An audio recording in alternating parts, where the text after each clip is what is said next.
xel saa su nekk à travers Sunugal 24 seet naa leen comme niñ ko junjee ñu xëy tey gis ñu fësal ni coowal suuf si dox ci li nga xam ne moo di Géejawaay tribunal bi nga xam ne waroon nañ ko fa amal fi mu ne nii nag daanaka mbir yi ma ngay wëy ndax ki nga xamante ni moo di Mame Boye Diao tudd nañ ko ci ba placé ko sous bracelet électronique. tribunal bi kay am na ba mu ngi fonctionnel tribunal Géejawaay. mais pàcc ba ca des dañ ko waaw léegi nag scandale bi. waaw moom mooy wax ci. alors sur combien de mètres carrés la ñuy wax ne moom la ñu réservé woon. pour tribunal bi ak la construction. tribunal bi ci lan la am. dëgër fi nag weesuwul di duut ba bëgg a duut waa justice. vraiment di dóor dem ci waa justice ñi la war a àtte nga bëgg leen dóor seeni mbir. alors c'est une affaire bu nga xamante ni pratiquement képp ku ci laale épargne woo am nga inculpation. Donc c'est des multiplications d'inculpation ci mbir moomu. commençant ci ki nga xamante ni moom moo nekkoon ministre de la justice d'alors di Ismaïla Madior Fall ñu placé ko sous bracelet électronique. alors ki nga xam ne moo nekkoon directeur de la construction ak l'entrepreneur Cheikh Gueye également ñu defoon leen mandat de dépôt avant Cheikh Gueye moom ci boppam di génn di am moom itamit ñu placé ko sous contrôle électronique. maanaam teg ko bracelet électronique. ñu gis ni mbir yi mu ngi évoluer d'âge ak ñeneen ñi nga xamante ni ñoo ngi tourner autour de ça également gis nañu 3 yu nga xamante ni également dañ leen placé sous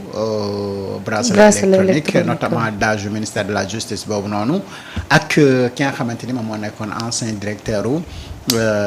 impôt et domaine di Mame Boye Diao te ñu jàpp ne ci bi mu nekkee directeur impôt et domaine si la ñu attribué woon boobu suuf soosu noonu nga xamante ni fa la ñu waroon tabaxee tribunal bi mais ci espace bi nga xamante ni moom la ñu ko waroon tabax ak espace bi nga xamante ni en réalité moom la ñu tabax loolu dafa am une différence et lan mooy donc le scandale et coow li déggoon nañ ci corruption déggoon nañ ci leneen ak leneen donc am na lu nga xamante ni lu bëri lu nga xamante ni jaarul yoon et que aujourd'hui la justice loolu la nekk di wër keneen ki nga xamante ni après moom moo fa ñëw ginnaaw Mame Boye Diao kooku ñu ngi koy wër mais nee na mër kenn xamul fan la ko jant bi di tiim moom Mamadou Gueye waaw mais dinañ ñëw ci moom léegi ci kanam incha allah donc lii mooy li nga xamante ni jotagum na am ci mbir mi maintenant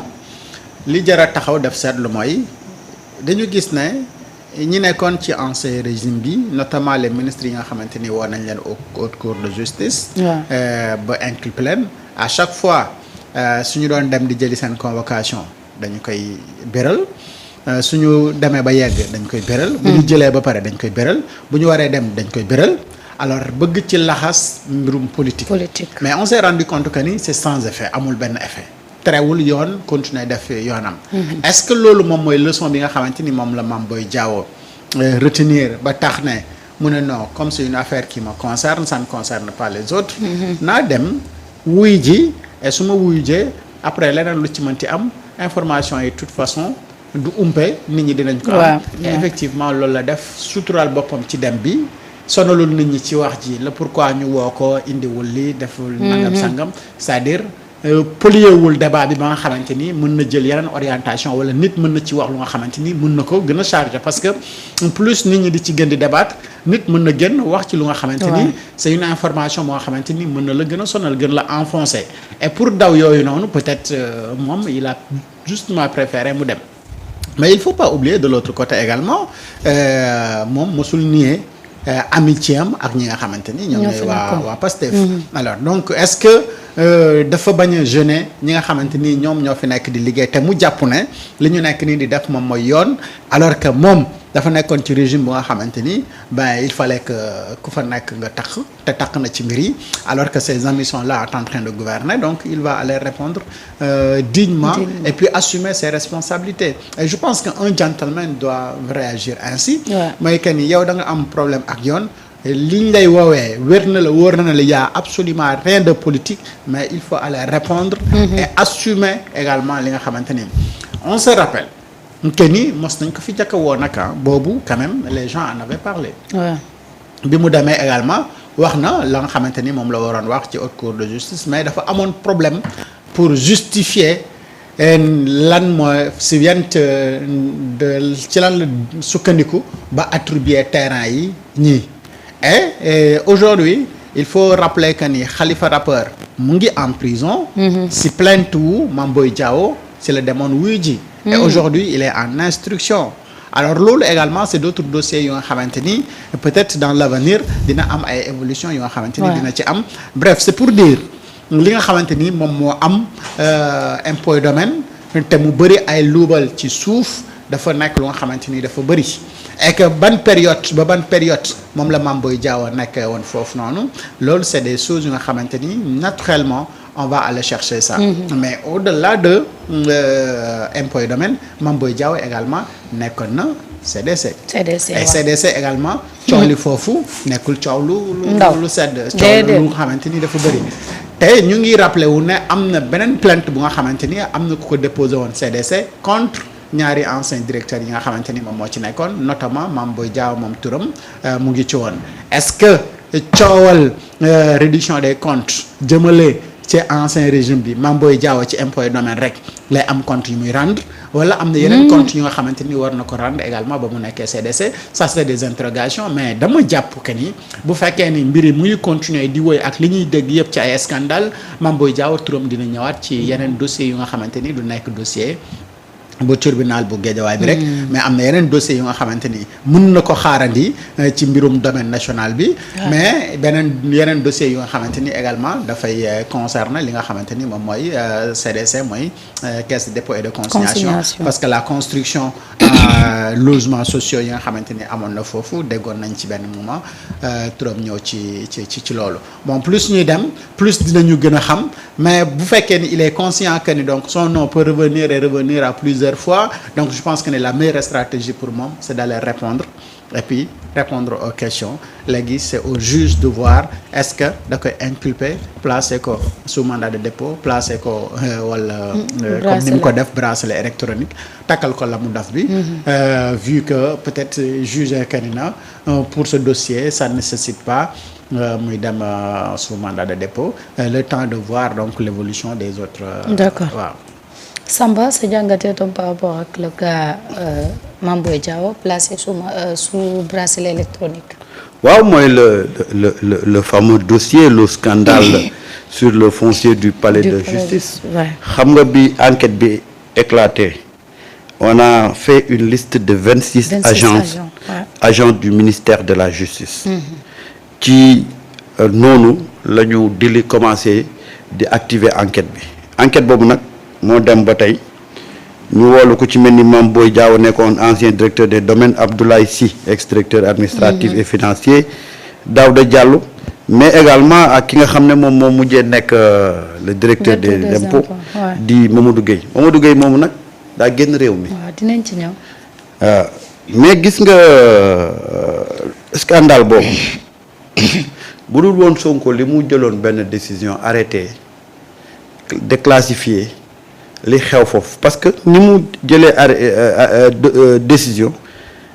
ci parti boobu noonu la ko defee également ci les filao de Guédiawaye parce que filao de Guédiawaye yi séddoo woon nañ ko ba pare waaw moom gars yi caxatee woon nañ ko ba pare mais il a fallu que Sonko tape sur la table pour que yooyu yëpp ñu dossier yëpp ñu téye ko arrêté ko procédure bi pour revoir les conditions d'attribution et d'affectation de ces terrains-là. nañ leen ko joxe ak ñan lañ ko jox. su woon loolu ce problème de Guédiawaye là ça allait passer inaperçu parce que gars yi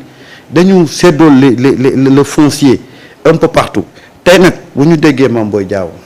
à la surprise générale que dem na wuyu ji ba takkal nañ ko bracelet. amul dara xewul ben ça veut dire quoi. ça veut dire que gars yi dans le cadre de la reddition des comptes amul xarit amul àndandoor